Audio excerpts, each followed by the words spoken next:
So today I am going to take you through how to look up, add, or edit companies. So let me share.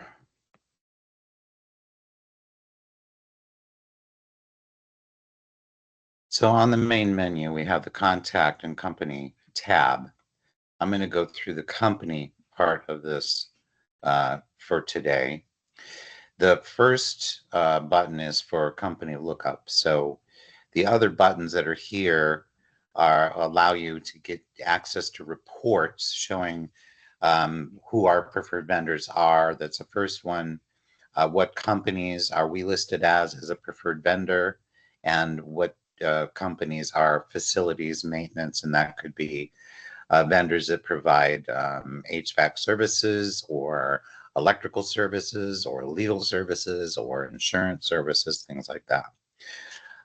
So on this particular button, when you press this button, it's going to ask you, it's going to force you to look for the company before it allows you to add anything, because we have redundancies that happen over and over and over again. So as a, for instance, a company name, when you're entering it, you don't need to put in the first part of the name or the whole name or anything. You can just put in a portion of that and it'll pull you up anything with Ritz in it, right? So because some people put Ritz-Carlton Orlando, some people put in the Ritz-Carlton. So it's forcing you to look for that company before it allows you to add anything to it.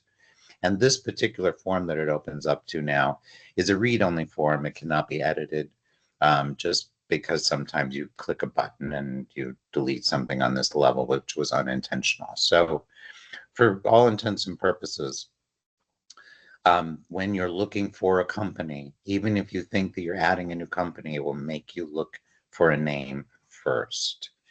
So instead of going back out, I'm just going to research and show you that when we come back up, I'm going to go to our AOO events, look up. And this is anything that has the letters AOO in it together. And this form, again, is a read-only form. It has just limited information, so you can determine which one of these records you want to go to. So let's say we want to go to our own record AOO events. It opens you up into an editable form. And this form is pretty simple. So at the very top, I'm going to come back to these 5 buttons in a bit, but I'll go through the others first. So a company can be either a client or it can be a vendor. We used to distinguish on this between client and vendor, but it became an obsolete function, and so I got rid of those check boxes. But the reports that you can pull based on if this particular company was a client, there's a number of reports you can pull, and they're basic reports. One is an event list that takes you to having access to all the intake forms that were created for the company, regardless of who the contact in that company was. And I'll get more into the significance of contacts with companies and intake forms later on. But this allows you to access anything that was created for anyone in the company, whether or not it was completed, whether it was canceled, whether it was unused. Then these 2 reports, this is a statement of account based on what they've done with us historically, and then this is a payment history based on each individual event that it was related to. Then we go into a vendor report section. So you can see a list of all of the events that this vendor was, if this is in fact a vendor form, was involved with, any company. You can look at the invoices based on either when it says A to Z, it's chronological in descending order, or you can look for a series number, and we'll get into what a series is later on also when we get into intake forms. But you can look up the series invoices, and you can look up an invoice number if you know what that invoice number is. Event orders, you can look up all the past event orders, and this report will tell you whether or not it's still pending, whether or not it was completed, whether or not it was canceled. And then View event meeting spaces. Some of the vendors that we enter in, such as the Ritz-Carlton, the Ritz-Carlton may have several meeting spaces or ballrooms and things. We would offer you an opportunity to be able to list those specs within this form, and then it would pull it onto an intake form, which again, we will get to later on. This section for notes, the administration section is meant for sensitive information that you don't want anyone but your administrators to see. So it's password protected. And this opens up to cascading forms that will show you for AOO events, what are our passwords? What are the sensitive information that we don't want other people to see that would be important to save in the database. The general notes is just basically for any other ancillary stuff. Now, I save a lot of passwords and things in this particular level for things like non-proprietary kind of information, like Zoom, company's Zoom passwords and usernames or things like that. So if this particular form opened up to Zoom instead of AO events and you went into general notes, then you would see that the passwords and things are saved there. In fact, let me just go do that real quick. Zoom meeting and marketing. Oh no, it's not this one. Let's go to Zoom US. So the general notes has the main account is DMerrill AO events, and then the shared account has a different username and password.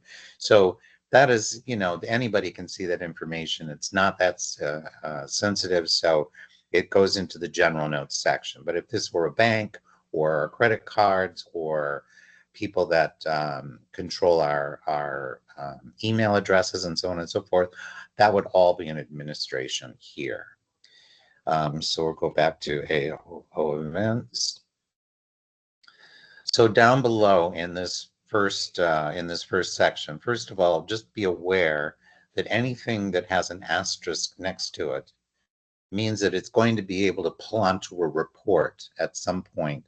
It could be a vendor report, it could be a client report, it could be any kind of a report, but this information will be shared with other people. So the importance of that understanding is you're going to want to make sure that your formatting is correct in these fields and that everything is exactly the way you would want a client or a vendor to see it. It gives you a record number. The record number is an auto number, so it's automatically assigned by the system when you start a new form, and I'll take you through that in a second. Original entry date, it just defaults to the date that we created the form, and updated means that you can see that somebody has been thoughtful enough to go in and check data information on the company, and if things have changed, then this form will be updated, or some of the data in the form will be updated, and you enter this date depending on what that change is, if there's a change. And referrals, kind of an obsolete field on this form. It probably makes more sense on the contact form later on when we get into that detail. We'll expand on that a little bit. Then the next row down, AO preferred vendor list. So this allows us to identify those vendors who are our preferred vendors. This could be vendors that we use for like linen or rentals or entertainment or technical. These would be the people that would be our go-to first people within the company. Facilities maintenance vendor. This is like I mentioned before, HVAC, or who handles all of our legal issues, or who's our accountant, or who's handling our insurance, things like that. So they would end up on a different reporting. AOO as a preferred vendor means that this company considers us one of their preferred vendors. An authorized vendor, check off if we've had difficulty or issues with a certain vendor, then we can check this off and it'll red flag it when we try to put an order in for them. Out of business just gives us a heads up that this is no longer out. We don't want to delete any records. because we want to save the integrity of whatever history we have with this particular entity.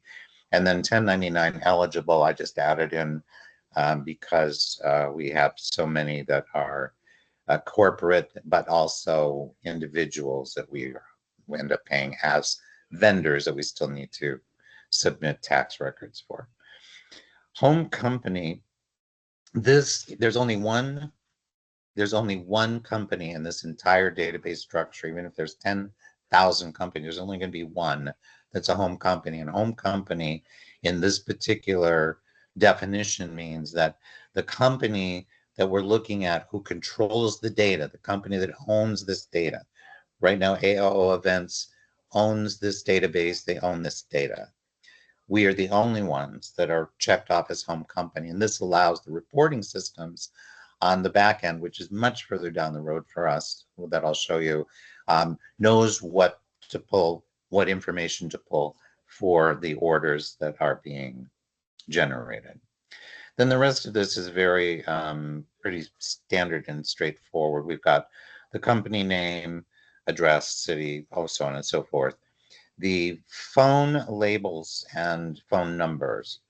The phone labels, it defaults to, just one, but you can override that, because if you wanted a little flexibility to say, well, it's not really an office phone, it's an office beeper, or I don't know what.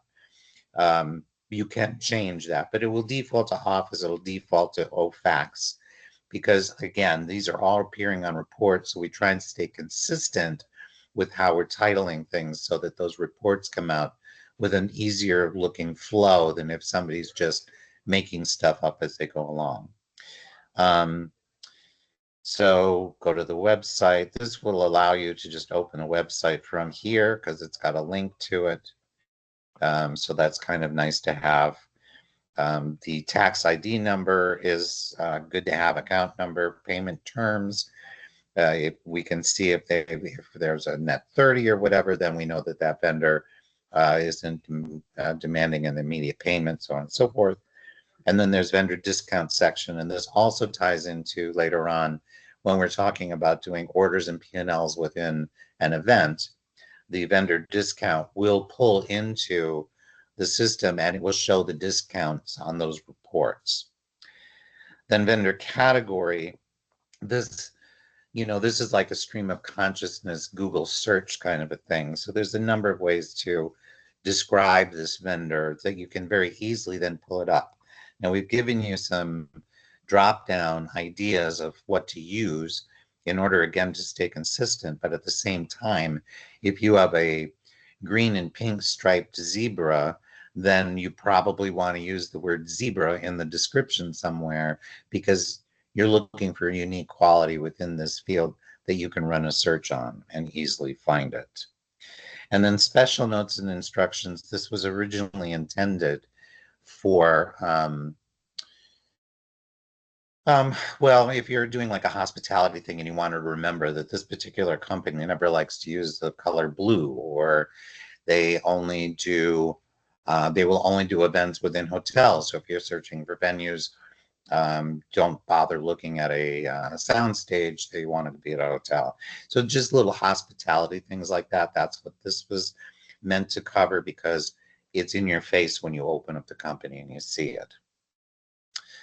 So up here now, there's several buttons that I want to just go through really quickly.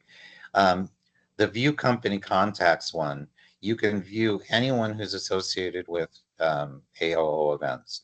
This is active and non-active employees, but it will tell you if they're active or non-active. Oh,